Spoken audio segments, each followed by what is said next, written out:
sejahtera dan selamat pagi kepada Bapak, Ibu, dan teman-teman sekalian.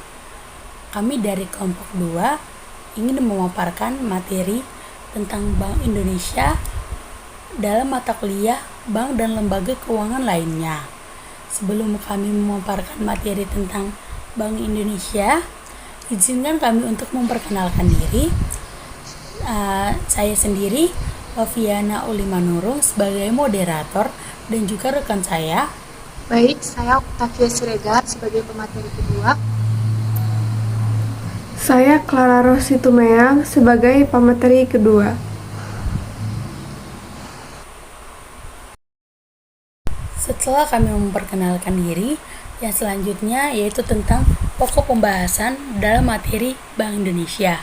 Adapun pokok pembahasan dalam materi Bank Indonesia yaitu ada 3.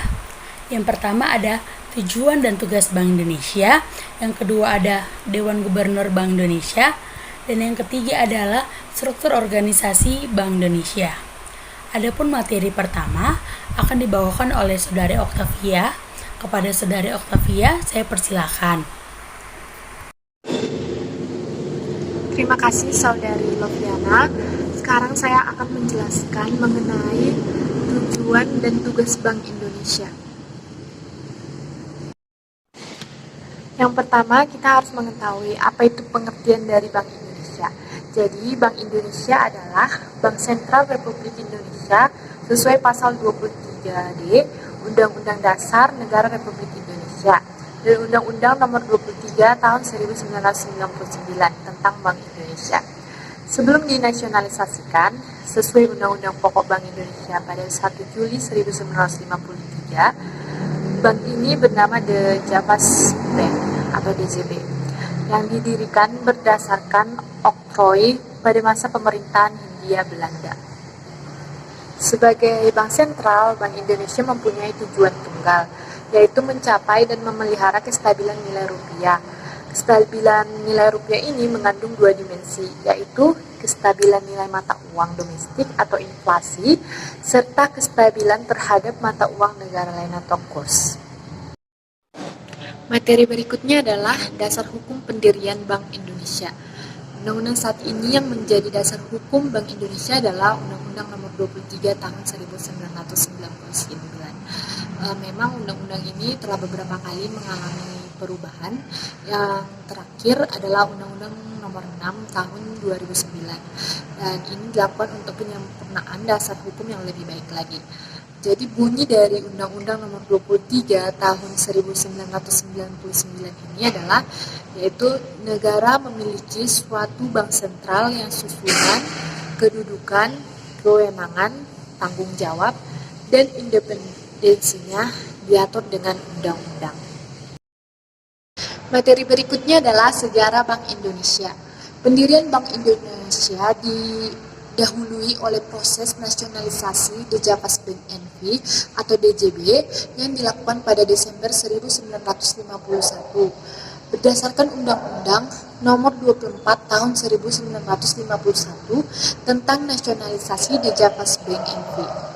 Setelah The Javas Bank dinasionalisasi, Republik Indonesia mendirikan Bank Indonesia berdasarkan Undang-Undang Nomor 11 Tahun 1953 tentang penetapan Undang-Undang Pokok Bank Indonesia yang disahkan pada 19 Mei 1953. Diumumkan pada 2 Juni 1953 dan mulai berlaku pada 1 Juli 1953. Kemudian, pada tahun 2004, Undang-Undang Bank Indonesia diamandemen dengan fokus pada aspek penting yang terkait dengan pelaksanaan tugas wewenang Bank Indonesia termasuk penguatan governance. Pada tahun 2008, pemerintah mengeluarkan peraturan pemerintah pengganti Undang-Undang Nomor 2 Tahun 2008 tentang perubahan kedua atas Undang-Undang Nomor 23 Tahun 1999, yaitu yang membahas tentang Bank Indonesia sebagai bagian dari upaya menjaga stabilitas sistem keuangan. Nah, amandemen dimaksudkan untuk meningkatkan ketahanan perbankan nasional dalam menghadapi krisis global melalui peningkatan akses perbankan terhadap fasilitas pembiayaan jangka pendek dari Bank Indonesia.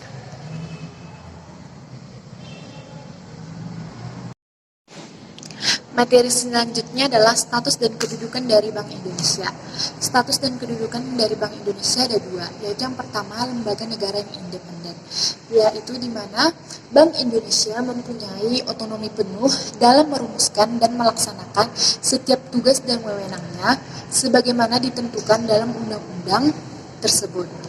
Pihak luar tidak dibenarkan mencampuri pelaksanaan tugas Bank Indonesia, dan Bank Indonesia juga berkewajiban untuk menolak atau mengabaikan intervensi dalam bentuk apapun dari pihak manapun juga.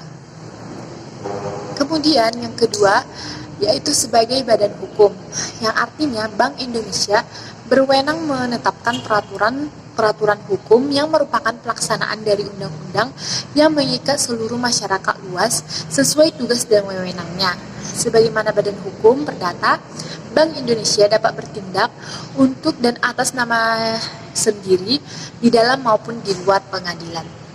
Cukup sekian materi yang saya sampaikan, saya kembalikan kepada moderator. Terima kasih atas pemaparan materi dari Saudari Octavia. Untuk materi selanjutnya yaitu tentang tujuan dan tugas Bank Indonesia yang akan dibawa oleh saya sendiri. Tujuan tunggal. Dalam kapasitasnya sebagai bank sentral, Bank Indonesia mempunyai satu tujuan tunggal, yaitu mencapai dan memelihara kestabilan nilai rupiah. Kestabilan nilai rupiah ini mengandung dua aspek, yaitu yang pertama ada kestabilan nilai mata uang terhadap barang dan jasa, dan yang kedua itu ada kestabilan terhadap mata uang negara lain. Aspek pertama itu tercermin pada perkembangan laju inflasi, sementara aspek yang kedua itu tercermin pada perkembangan nilai tukar rupiah terhadap mata uang negara lain. Perumusan tujuan tunggal ini itu dimaksudkan untuk memperjelas sasaran yang harus dicapai oleh Bank Indonesia serta batas-batas tanggung jawabnya. Dengan demikian, tercapai atau tidaknya tujuan Bank Indonesia ini kelak akan diukur dengan mudah. Untuk mencapai tujuan tersebut, Bank Indonesia didukung oleh 3 pilar yang merupakan 3 bidang tugasnya. Ketiga bidang tersebut perlu diintegrasi agar tujuan mencapai dan memelihara kestabilan nilai rupiah dapat dicapai secara efektif dan secara efisien. Ada 3 tugas dan fungsi Bank Indonesia yang telah dituangkan dalam bentuk gambar berisi 3 pilar. Yang pertama itu ada menetapkan dan melaksanakan kebijakan moneter. Yang kedua ada mengatur dan menjaga kelancaran sistem pembayaran serta dan yang ketiga itu ada menjaga stabilitas sistem keuangan. Materi selanjutnya yaitu visi, misi, dan nilai strategis Bank Indonesia. Visi Bank Indonesia. Visinya yaitu menjadi bank sentral digital terdepan yang berkontribusi nyata terhadap perekonomian nasional dan terbaik di antara negara emerging market untuk Indonesia yang lebih maju. Misi Bank Indonesia yang pertama ada mencapai dan memelihara stabilitas nilai rupiah melalui efektivitas kebijakan moneter dan bauran kebijakan Bank Indonesia. Yang kedua, ada turut menjaga stabilitas sistem keuangan melalui efektivitas kebijakan makroprudensial Bank Indonesia dan sinergi dengan kebijakan mikroprudensial otoritas jasa keuangan. Yang ketiga itu ada turut mengembangkan ekonomi dan keuangan digital melalui penguatan kebijakan sistem pembayaran Bank Indonesia dan sinergi dengan kebijakan pemerintah serta mitra strategi lain. Yang keempat ada turut mendukung stabilitas makroekonomi dan pertumbuhan ekonomi yang berkelanjutan melalui sinergi bauran kebijakan Bank Indonesia dengan kebijakan fiskal dan reformasi struktural pemerintahan serta kebijakan mitra strategis yang lain. Yang kelima ada turut meningkatkan pendalaman pasar keuangan untuk memperkuat efektivitas kebijakan Bank Indonesia dan mendukung pembiayaan ekonomi nasional. Yang keenam itu ada turut mengembangkan ekonomi dan keuangan syariah di tingkat nasional hingga di tingkat daerah. Yang keenam itu ada mewujudkan bank sentral berbasis digital dalam kebijakan dan kelembagaan melalui penguatan organisasi, sumber daya manusia, tata kelola, dan sistem informasi yang handal, serta peran internasional yang proaktif. Materi selanjutnya yaitu tentang nilai-nilai strategis Bank Indonesia. Nilai-nilai strategis Bank Indonesia adalah sebagai berikut. Itu ada lima nilai. Yang pertama, ada kejujuran dan integritas atau trust and integrity. Meraih kepercayaan stakeholders dan membangun hubungan yang transparan dan akuntabel secara konsisten dan berkesinambungan, juga bersikap, bertindak, dan berkata sebenarnya sesuai norma hukum dan etika. Yang kedua itu adalah profesionalisme atau profesionalis. Menyelesaikan seluruh tugas dengan penuh tanggung jawab berdasarkan tingkat kompetensi yang mumpuni. Yang ketiga itu adalah ada keunggulan atau excellence, senantiasa mengembangkan dan memperbaiki diri di seluruh aspek sehingga mampu mencapai keunggulan dalam menghasilkan kinerja dengan kualitas yang terbaik.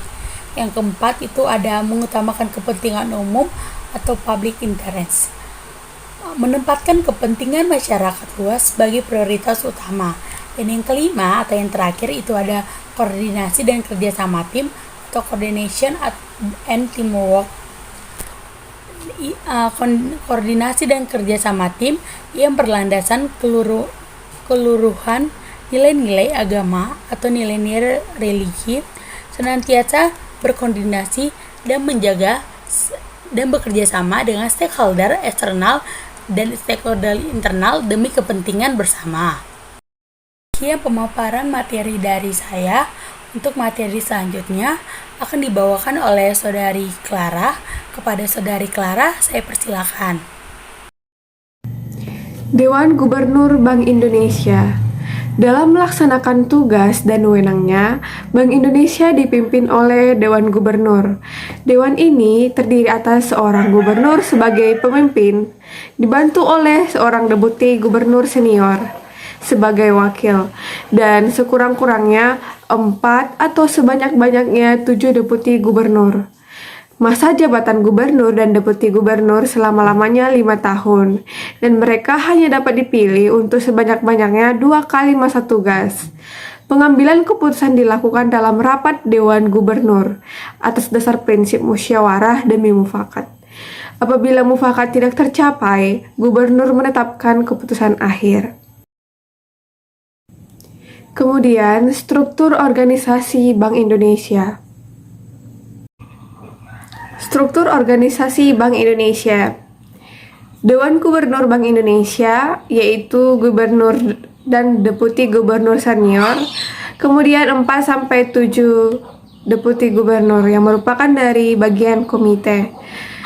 Dewan Gubernur Bank Indonesia ini didampingi oleh staf ahli Dewan Gubernur. Struktur organisasi Bank Indonesia ini memiliki 6 bagian. Yang pertama yaitu moneter, di antaranya Departemen Kebijakan Ekonomi dan Moneter, Departemen Pengelolaan Moneter, Departemen Pengelolaan Devisa, Departemen Pengembangan Pasar Keuangan, dan Departemen Ekonomi dan Keuangan Syariah. Pada bagian makroprudensial memiliki 3 departemen, yaitu Departemen Kebijakan Makroprudensial, Departemen Surveillance Sistem Keuangan, Departemen Pengembangan UMKM dan Perlindungan Konsumen.